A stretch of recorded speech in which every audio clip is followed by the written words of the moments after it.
les lieux de mon enfance. La route en bas que vous voyez là, vous voyez depuis ici, gosse de 8 ans, vous devez aller au primaire, là, 3 km, plus de 3 km. On doit aller à pied. Et les gens du Ronlokwe venaient nous prendre. Les gens de Kumapé. On fait tout ce que vous avez vu là. C'est tout. On venait à Bougan. C'était l'école primaire publique. Et donc, ça, comme c'est mon sentier, mon enfance, ce paysage m'a marqué. C'est comme ça, j'ai dit, c'est là. Surtout mon père avait des terres ici. Ça s'est bien passé. Voilà. Ouais. Et le plan d'eau, comme je le dis, j'avais pêché.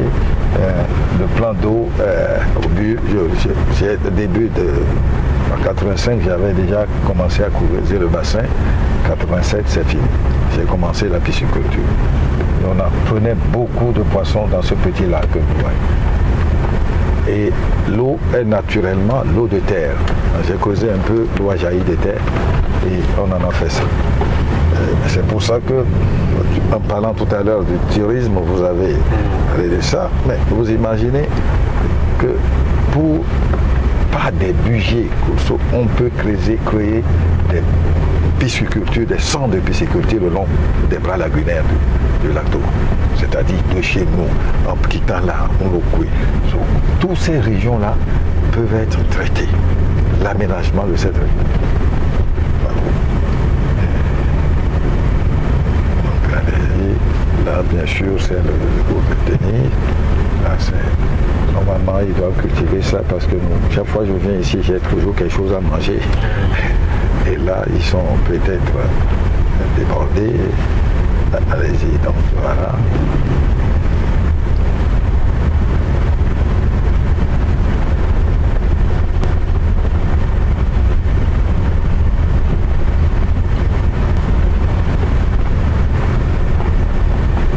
Donc ça fait 33 ans. Oui, oui, oui, c'est ça. C'est ça. Ah.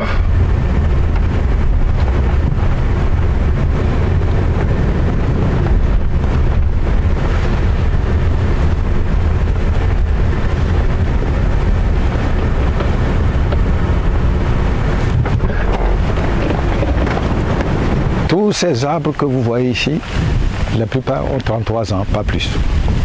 C'est ça, ces cocotiers, là, on sait compter l'âge d'un cocotier par le nombre de branches tombées, au sens que les circulaires que vous voyez sur un cocotier, c'est l'ensemble des branches qui sont souchées sur le tronc.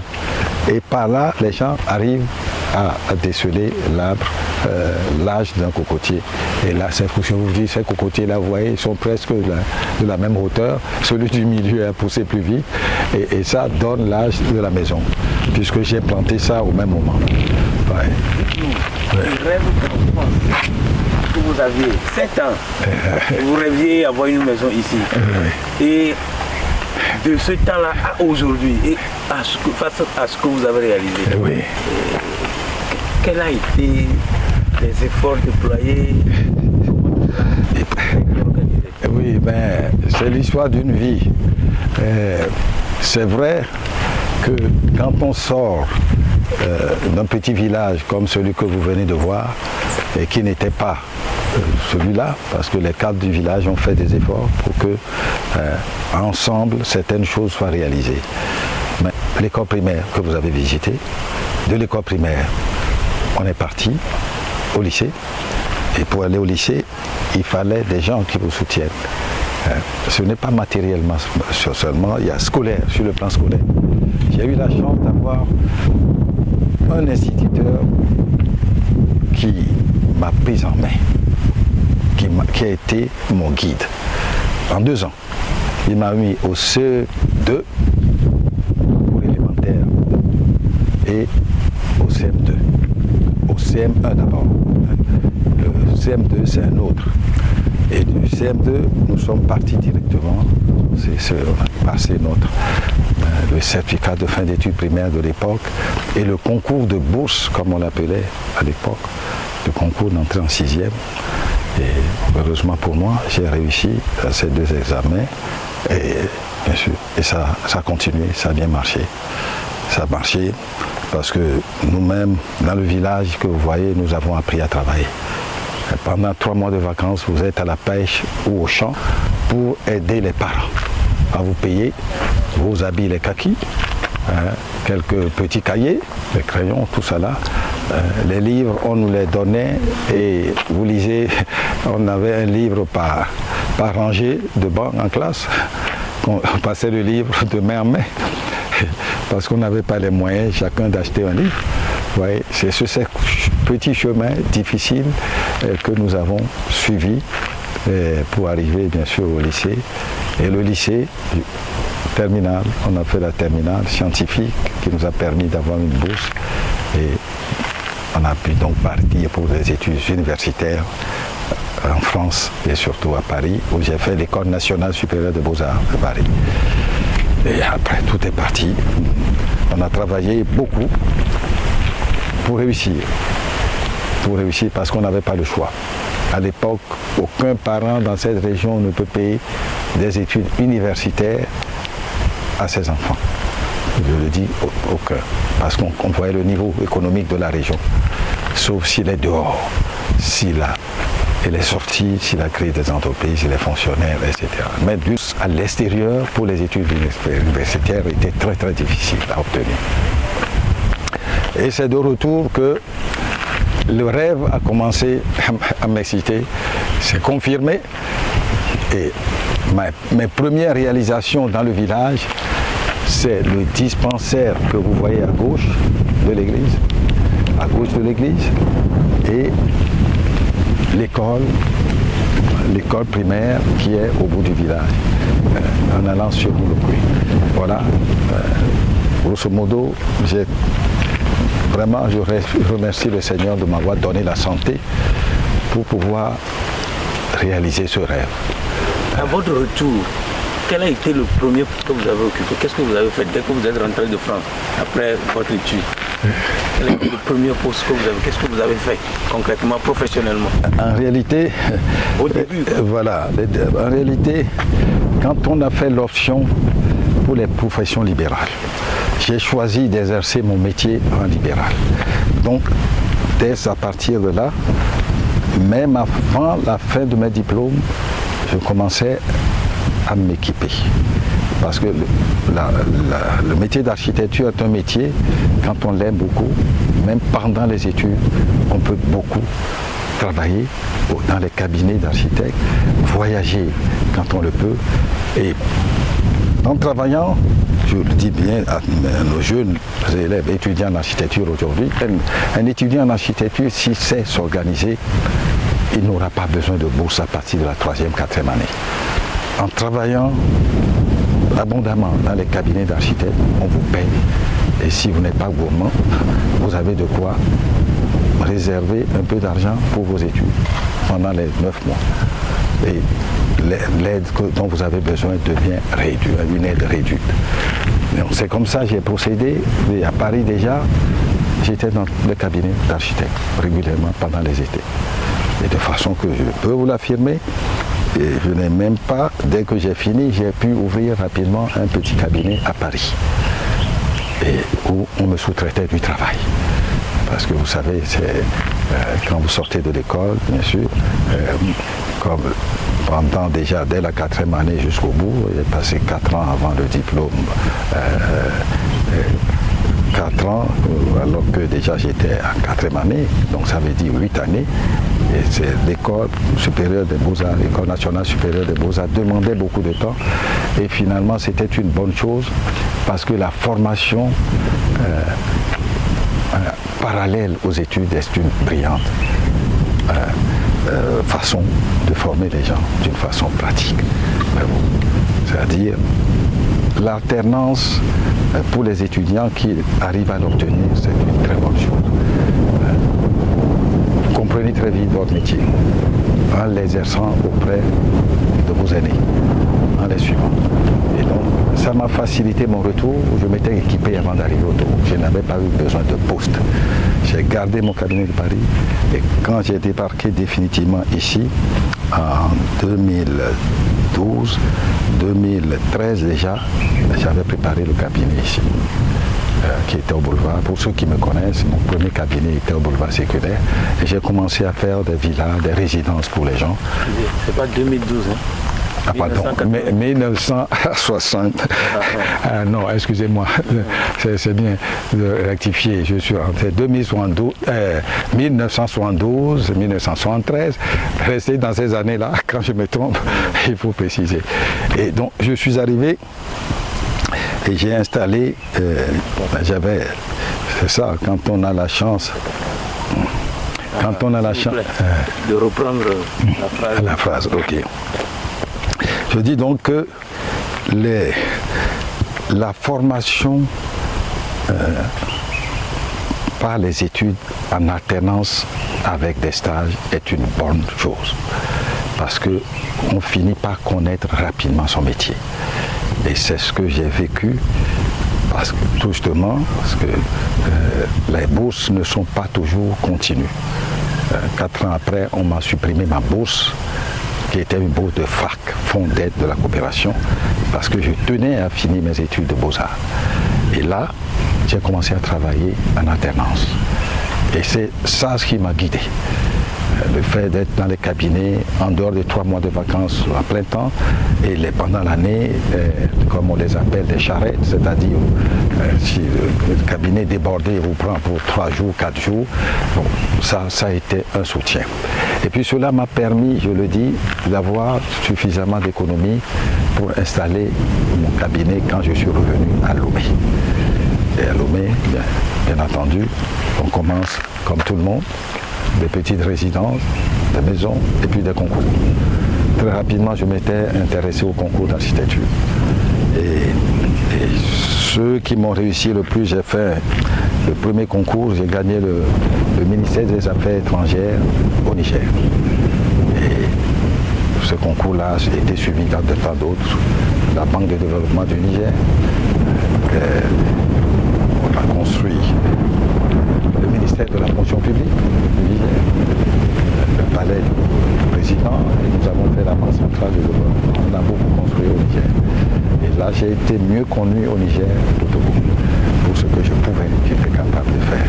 Est-ce que vous avez mémoire encore de la première réalisation, la première construction qui vous a été confiée quand vous êtes rentré au pays? Bon, j'ai construit pour mon ami Barandao, qui était ambassadeur du Togo à Paris. Et à son âme, il n'est plus de ce monde.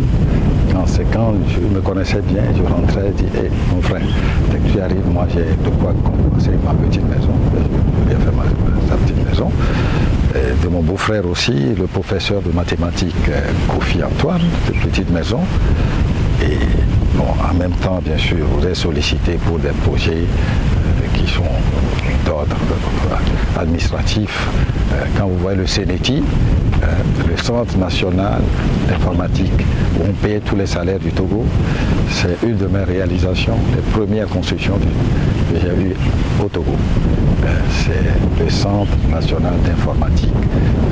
C'est le CNETI et devant lequel Paul Haï, comme d'habitude, j'ai un projet, quand je finis, nous aimons les beaux-arts, qu'on ait des œuvres des beaux-arts qui ornent un peu, qui habillent ou qui attirent la clientèle.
Somba lufwa kuzulu Mbamba pangi bakuzika chari Buyelele banla no Buyelele kubanza kari zili zombi chari Batata ba mama bachere Buyelele kubanza kari zili zombi chari Bapangi gantu bakuzika Buyelele kubanza kari zili zombi chari Banla no Buyelele kubanza kari zili zombi chari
Thank you.